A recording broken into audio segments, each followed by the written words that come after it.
So dear kids, इस video में हम ये पढ़ेंगे कि फ्रैक्शन क्या होता है। फ्रैक्शन मतलब होता है किसी भी चीज़ के हिस्से करना या उसको बांट देना।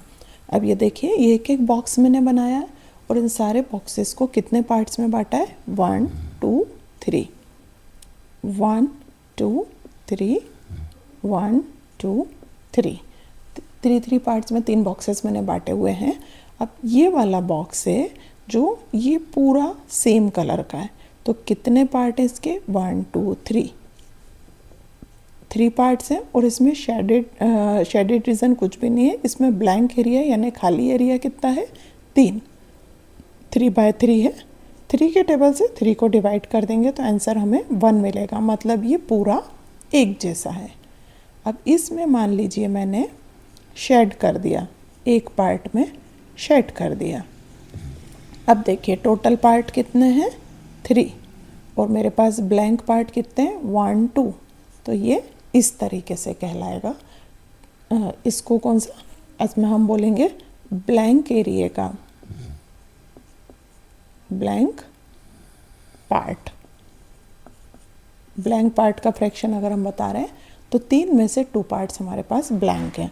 और यहाँ पे मान लीजिए मैंने इसको एक ये वाले पार्ट को शेड कर दिया और एक ये वाले पार्ट को शेड कर दिया।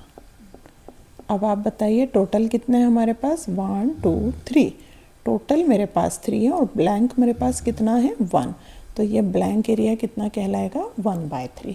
तो इस तरह हमको क्या करना रहता है फ्रैक्शन के लिए? टोटल पार्ट काउंट कर लेते हैं और उसमें से जो भी हमसे पूछा है, अगर हमसे ब्लैंक पूछा है तो हम ब्लैंक लिखेंगे और शेडेड रीजन पूछा है तो शेडेड। अब देखिए इसका शेडेड रीजन क्या आएगा? शेडेड रीजन टोटल पार्ट हमारे पास 3 है और शेडेड रीजन इसका 0 है। इसका शेडेड रीजन क्या आएगा? टोटल पार्ट हमारे पास ये है और इसका शेडेड रीजन आएगा हमारे पास 1। और इसमें क्या पूछा जाएगा हमसे? टोटल पार्ट 3 है और शेडेड रीजन इसका कितना आएगा? 2। तो यहाँ शेडेड रीजन 2 हो गया यहाँ। अब आप इन सभी को अगर देखेंगे तो क्या मिलेगा हमको टोटल करने पे? या वो आपके कोर्स का हिस्सा नहीं है, उसको आप जाने दीजिए टोटल करने को। ठीक है, नेक्स्ट ये देखिए, ये मैंने बनाया हुआ है। ये सपोज करिए पिज़्ज़ा आया है। पिज़्ज़ा आया है तो पिज़्ज़े में हमने पार्ट किया तो 1 2 3 4। अब आपने अगर पूरा पिज़्ज़ा खाया है तो आपने कितना पिज़्ज़ा खाया? 1 पिज़्ज़ा खाया। 1 पिज़्ज़ा कब मिलेगा हमको? जब हम ये बताएंगे कि टोटल 4 पार्ट थे और पूरे 4 पार्ट मैंने खा लिए। तो 4/4 यानी कि 1 पिज़्ज़ा खा लिया। अब इसमें से 1 2 3, ये 1 2 3 पार्ट्स आपने खाए और ये पिज़्ज़ा आपने अपने दोस्त को दे दिया। तो अब कितना पोर्शन आपने खाया? टोटल 4 थे और उसमें से 3 पार्ट आपने खाए, तो इसका फ्रैक्शन बनेगा 3/4। इसी तरह अगर ये आपने अपने फ्रेंड्स को दे दिए कितने? 2 पार्ट्स, और आपने कितने खाए? 2 पार्ट्स, तभी भी हम क्या फ्रैक्शन बनाएंगे? टोटल पार्ट्स यहाँ पे 4 थे और आपको कितने मिले? 2। इसको जब कट करा जाता है तो ये 1/2 भी आता है, तो ये हाफ ये है और हाफ ये है, तो ये हाफ भी कहलाता है। इसी तरह अब आपके फ्रेंड्स और ज़्यादा फ्रेंड्स हो गए और उन्होंने कितना पोर्शन खाया?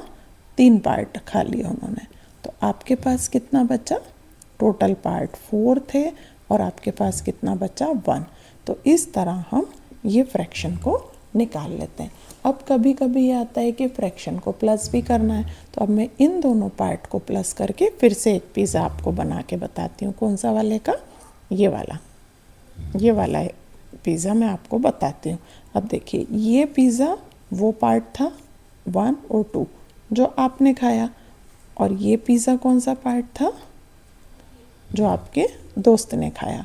अपन दोनों पोर्शन को प्लस कर लेंगे।